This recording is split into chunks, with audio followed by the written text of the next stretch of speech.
Today I want to look at encountering God's promotion. A promotion is when you are lifted from one level to another level. Many of you know what it is to be promoted in your job, or to be promoted in your experience, or to be promoted from the JV to the varsity team, to go through things that lift you to a higher level. In our story today from Daniel chapter 3, a promotion is going to take place. Meshach, Shadrach, and Abednego, they are going to experience a promotion. But it will not come without a trial. They're going to encounter God in a bad situation. Now, some of the things I am going to say from this passage will not feel right and will not be comfortable. But that's okay, because the more uncomfortable it is, the better possibility for a divine encounter. Let's start with the backdrop of the story. Meshach, Shadrach, and Abednego find themselves working in a secular culture. They're in Babylon. Babylon is an evil, pagan, and idolatrous country. Because of Israel's sin, God told Babylon to invade Israel, and they brought out many of the young people back into Babylon to live and to work. Daniel, along with the 3 Hebrew boys, are part of the group that was brought from Israel to Babylon, and now they have to live their life and do their work in a non-Christian environment. Many of you tomorrow will go to work in a pagan environment, where the people you work for and the people you work with do not share your Christian worldview. They do not believe what you believe. They do not act like you act. They do not walk like you walk. They do not talk like you talk. But that's the world you live in, because you have to provide for yourself, for your family, and you will find yourself in an unrighteous environment.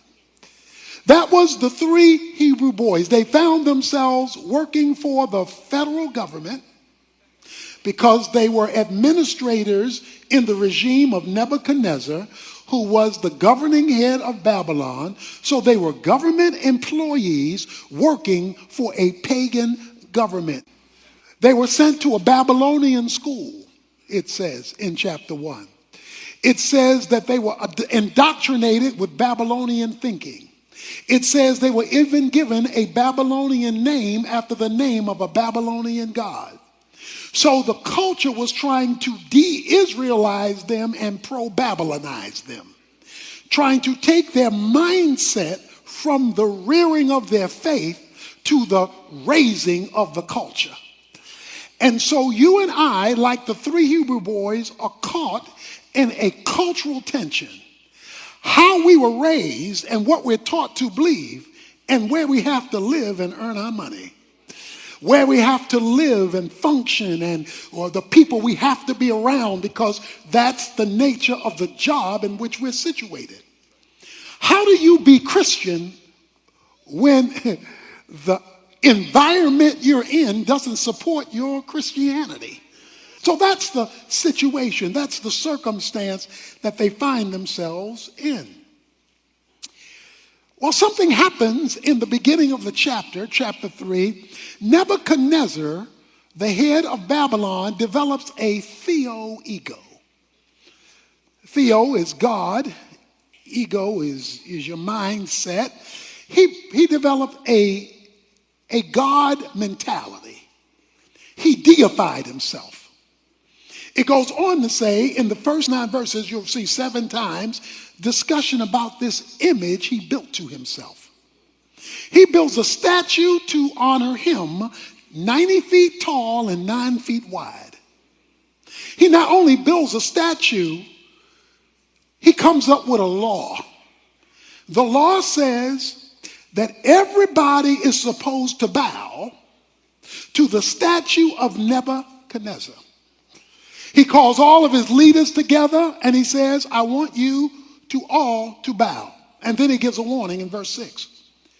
Whoever does not fall down and worship shall immediately be cast into the midst of a furnace of blazing fire. Okay, watch this. Now, the issue boils around one thing. Who you gonna worship? It says he built a statue and he says you are to worship before the statue. At the heart of the Bible, from Genesis to Revelation, is this issue of idolatry. For those who may not remember the definition of an idol is any noun, person, place, thing, or thought that becomes your source. So any person, place, thing, or thought that becomes your source has now become your God. Anything that competes with the God of the Bible as the thing you ultimately look to as your source is your God, no matter whether you call it your God or not. You and I live in a culture that not only wants our work, they want our worship. Because they often ask us to compromise biblical values in order to be accepted or in order to be promoted. So Shadrach, Meshach, and Abednego found themselves in a dilemma, and their career was on the line. While all of this is taking place, racism reared its ugly head. A racial dilemma takes place because verse 8 says, for this reason at that time certain Chaldeans came forth and brought charges against the Jews.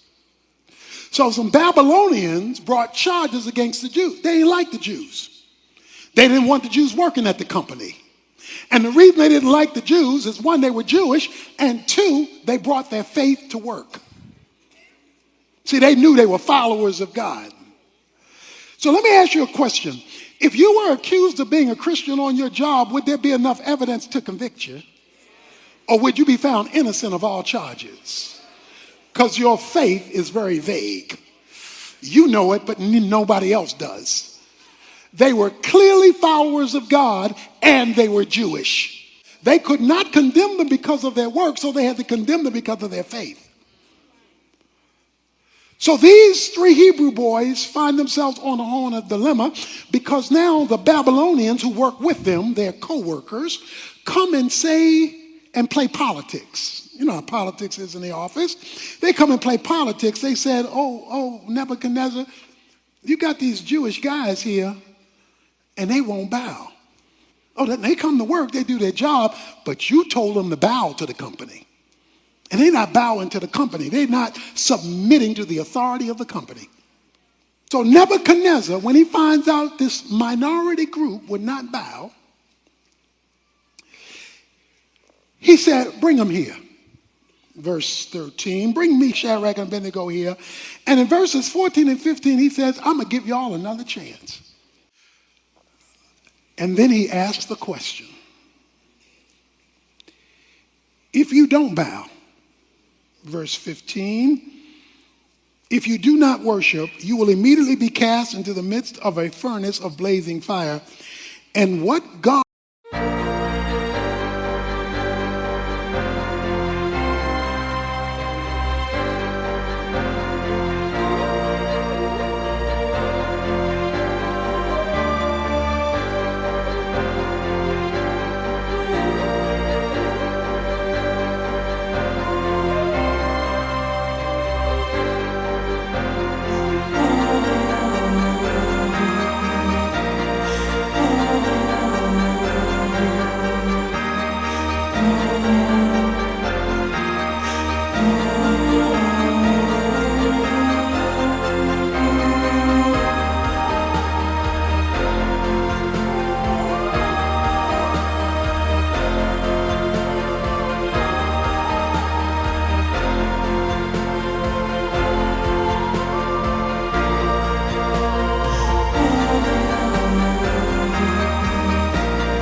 there who can deliver you out of my hands? Now that's the question. The question is, I'm so powerful. This company is so strong. This government is so much in control that if I fire you, you will be fired. And you don't know anybody who can overrule my decision because I'm the man. Shadrach, Meshach, and Abednego responded to the king. Okay, see, I don't know if you caught that. Shadrach, Meshach, and Abednego responded to the king. So they either all talked at the same time or one talked for all three, because it says all three responded. That's why you need to hook up with some other Christians in your company so that you're not standing there alone. Okay? So they responded to the king respectfully. Let us answer you. If so be, our God whom we serve is able to deliver us.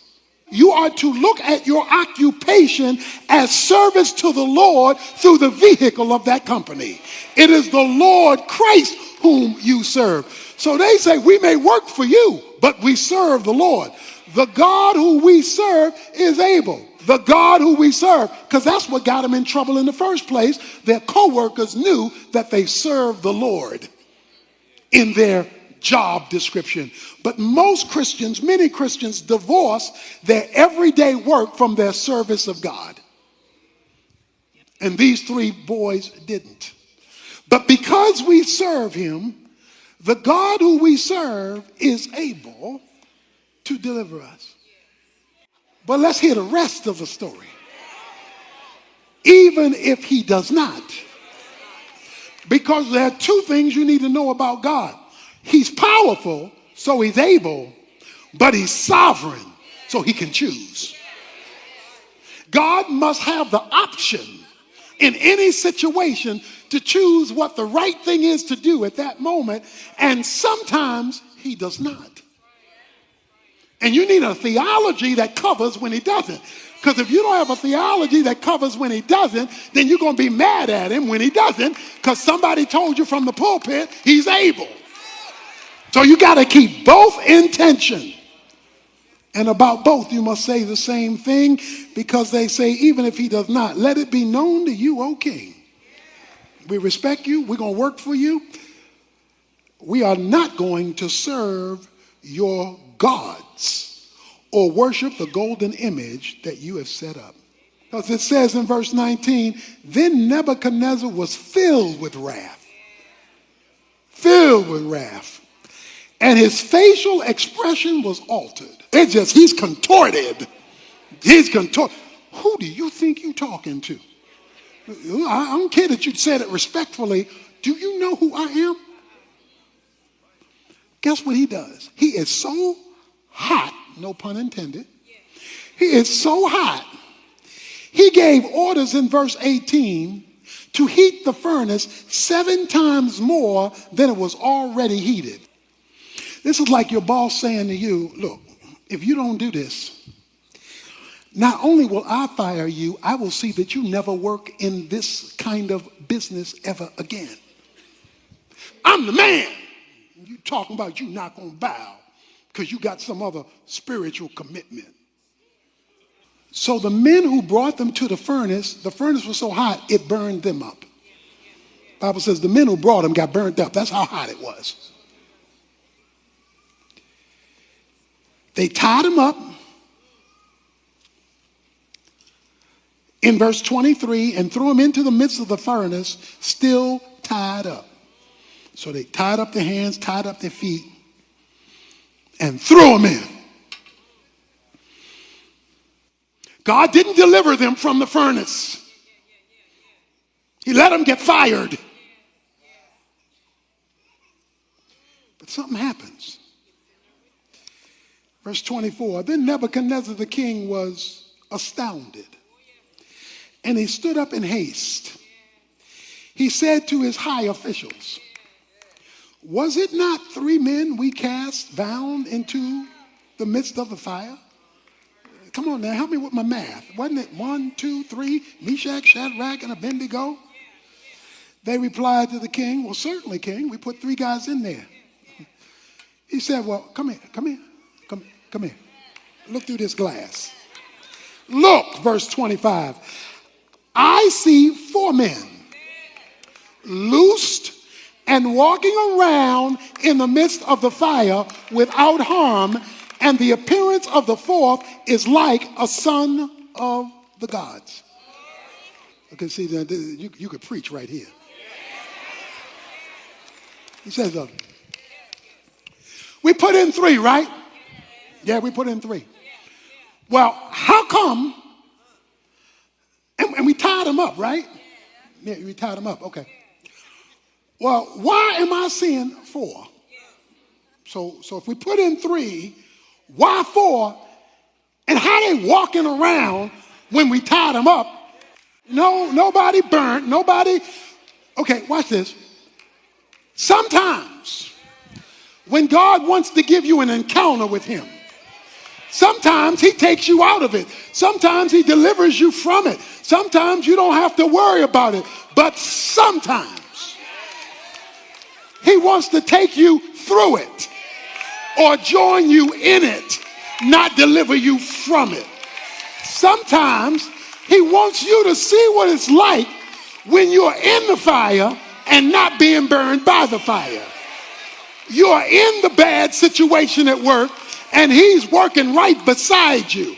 He says, I see 4, and the 4th one I see looks like somebody straight from heaven. Sometimes heaven wants to join you in a bad situation without taking you out of it. He just gonna join you in it. But whether he takes you from it or joins you in it,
an encounter with the living God, because you're supposed to be all shook up, all tied up, all screaming and hollering and worried and depressed. And here you are walking around the fire. Here you are strutting around the fire. Here you are moving around the fire. They messing with you at work and you still walking. They criticizing you at work and you still praising. They making it hard for you and you still getting it on. Why? Because you know you're not by yourself. Because sometimes he wants you to see what it's like when you're in the fire with the Lord.